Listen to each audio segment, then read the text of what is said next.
Re-NEET 2026 என்ன dress code உள்ள என்ன பர்மிட் பண்ணுவாங்க அப்படின்றது கிளியரா என்டிஏ வந்து பார்த்தீங்கன்னா ஒரு நோட்டிஃபிகேஷன் வந்து கொடுத்துருக்காங்க. ஃபர்ஸ்ட் வந்து 21/6/2026 எக்ஸாம் சென்டர், அது எல்லாருக்கும் தெரியும். இந்த குழப்பம் வந்து நிறைய பேர் என்ன சொல்றாங்க, அட்மிட் கார்டு 3ஆம் தேதி எக்ஸாமுக்கு எடுத்த அட்மிட் கார்டு செல்லாது. அது எல்லாருக்குமே தெரியும். ஏன்னா எக்ஸாமினேஷன் கேன்சல். 21ஆம் தேதிக்கு புதுசா இப்போ அட்மிட் கார்டு ஜெனரேட் பண்ணாங்க. நீங்க எல்லாருமே எடுத்துட்டு இருக்கீங்க. இது நிறைய பேர் கன்ஃபியூஸ் பண்ணிட்டு இருக்காங்க. எதுவுமே கன்ஃபியூஷன், ஆல்ரெடி எடுத்ததே ஓகே சார். திருப்பி எடுக்க சொல்றாங்க சார்னா, திருப்பி எடுக்க சொல்றாங்கன்னா 3ஆம் தேதி இது வச்சிருந்தீங்கன்னா செல்லாது. 21ஆம் தேதிக்கு எடுக்கணும் அப்படின்னு தான் என்டிஏ வந்து சொல்லியிருக்காங்க. அடுத்தது ஆல் கேண்டிடேட்ஸ் என்ன சார் நான் கொண்டு போகலாம் அப்படின்னா, வாட்டர் பாட்டில் டிரான்ஸ்பரண்டா எடுத்துட்டு போகலாம். அதே போல நீங்க அந்த அட்மிட் கார்டு எடுத்துட்டு போறப்ப டிரான்ஸ்பரண்ட் பிளாஸ்டிக் பவுச் எடுத்துட்டு போலான்றாங்க. ஏன்னா மழை சில இடத்துல இப்போ வந்துட்டு திடீர்னு மழையில எல்லாம் நனைஞ்சிருச்சுன்னா கஷ்டமா இருக்கும் அப்படின்றது, அது ஒண்ணு கொண்டு போகலாம் அப்படின்னு கொடுத்துட்டாங்க. அதுக்கு அடுத்தது வந்து பாத்தீங்கன்னா ரொம்ப முக்கியம், வேற ஆர்டிகல்ஸ் ஆப்ஜெக்ட்ஸ் ஆஃப் ஃபெய்த். இந்த சில லாஸ்ட்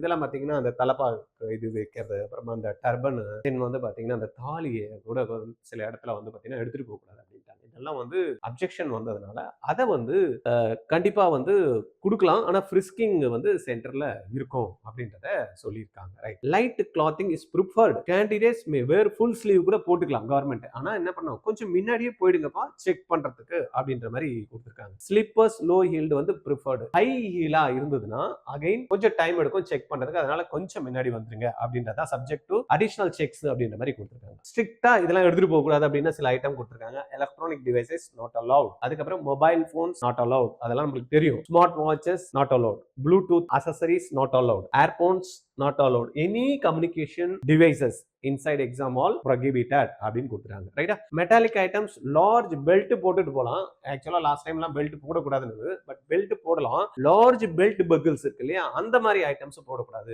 ஹெவி ஜுவல்லரி லைட்டா போட்டுட்டு போலாம் செயின். பட் இந்த வாட்டி என்ன பண்ணுங்க, heavy jewellery and accessories are not permitted inside the exam hall. இதை நம்ம பார்த்துக்கணும். நம்மளும் ஒரு இன்ஸ்ட்ரக்ஷன் கொடுக்குறாங்க அப்படின்னா நம்ம ஃபாலோ பண்ணணும். நிறைய பேர் வந்து பாத்தீங்கன்னா அதெல்லாம் எல்லாத்தையும் ஃபாலோவே பண்ணாம அங்க போயிட்டு இதை பண்ணிட்டாங்க அதை பண்ணிட்டாங்கன்னு சொல்லக்கூடாது. தெளிவா வந்து கிளியர் இன்ஸ்ட்ரக்ஷன் என்டிஏ வந்து ஒவ்வொன்றுத்துக்குமே இந்த வாட்டி கொடுத்துட்டு இருக்காங்க. நம்ம ஃபாலோ பண்ணும். All candidate will be subject to mandatory frisking.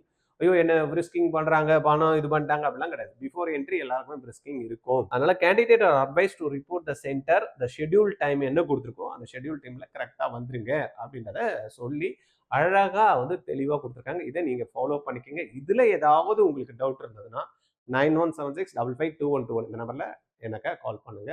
நான் உங்களுக்கு கிளியர் பண்ணுறேன். Okay, thank you.